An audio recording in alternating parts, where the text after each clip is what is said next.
Thank you, Jerry. Howdy. Oh, there's not many Aggies in here. That's okay. That's okay. No, what an honor for me to be here tonight and to follow this national hero, which truly Jerry Griffin is. Yeah.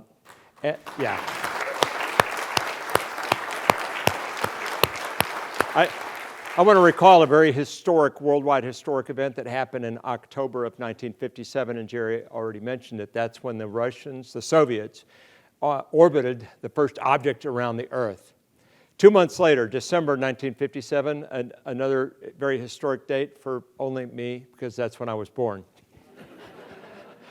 That I was a strange kid that loved science and starting off with the outdoors and stuff. But I really grew up with the space age.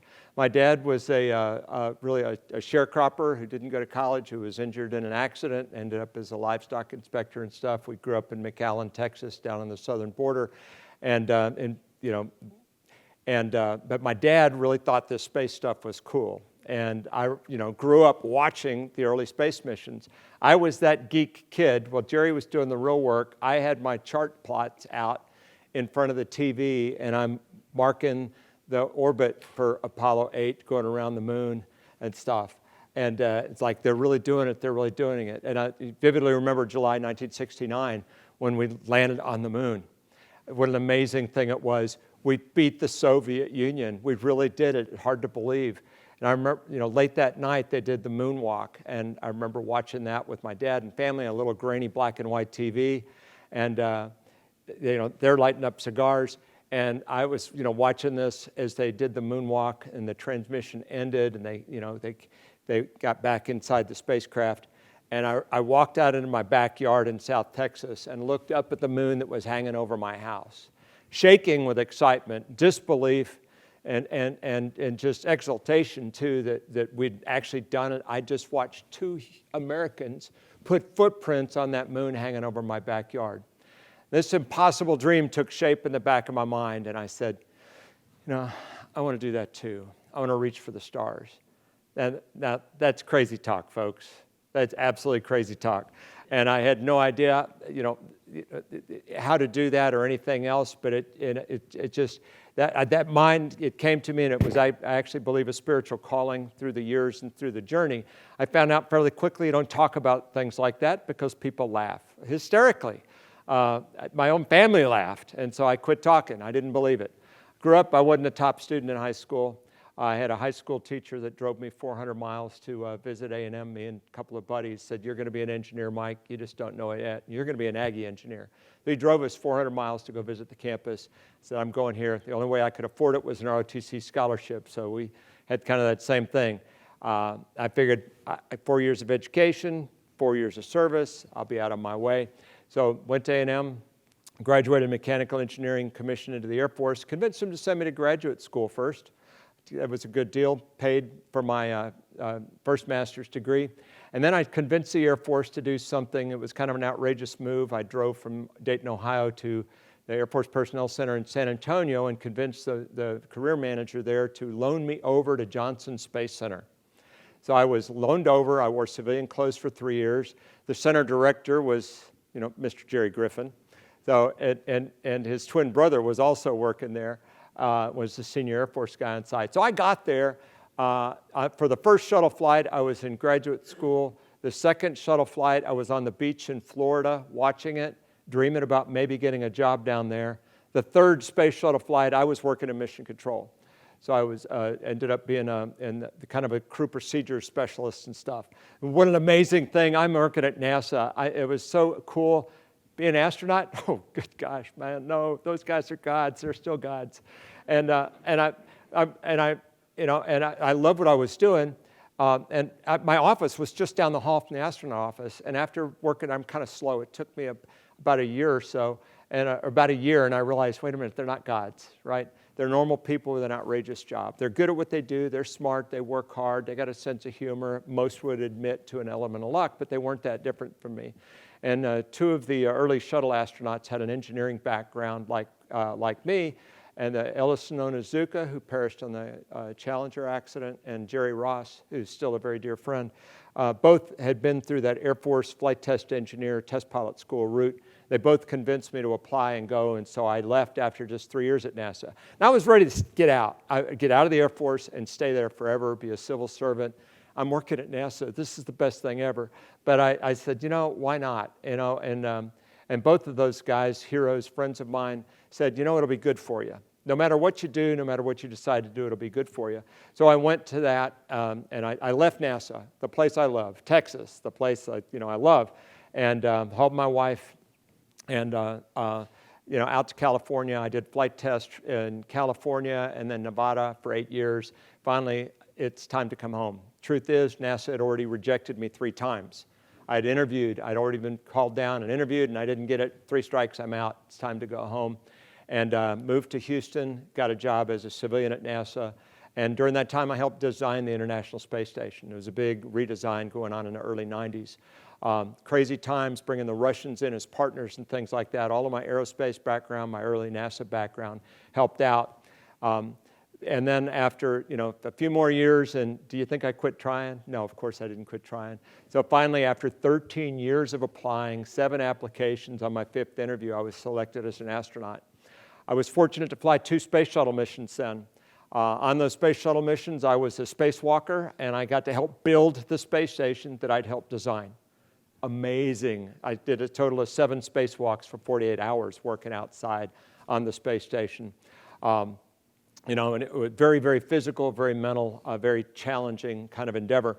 And then about 11 years ago, I accepted another mission. Well, I actually accepted it 2.5 years before, because it took a very long training flow to live on the space station for a long haul. Not a 2-week shuttle mission, but almost 6 months on the space station. The hard part, I had to learn Russian because I was launching on a Russian rocket from Kazakhstan. That was the hard part by a lot, trying to teach an old dog like me in his 50s how to speak and be actually proficient in a very foreign language like Russian was challenging. I wish Spain or Mexico had been a major partner instead. I'd have a much better chance. But what an adventure that was to launch in June of 2011 from the Baikonur Cosmodrome in Kazakhstan. Little footnote about that particular launch, we've talked about Yuri Gagarin being the first human in space. He launched in April of 1961 when he became the first human in space and indeed to orbit. We had not put anybody up even suborbital yet. The launch pad that I launched from in 2011, 50 years after Yuri Gagarin launched, was his launch pad. The same one. The Russians don't throw anything away. Okay? No, it works, don't mess with it.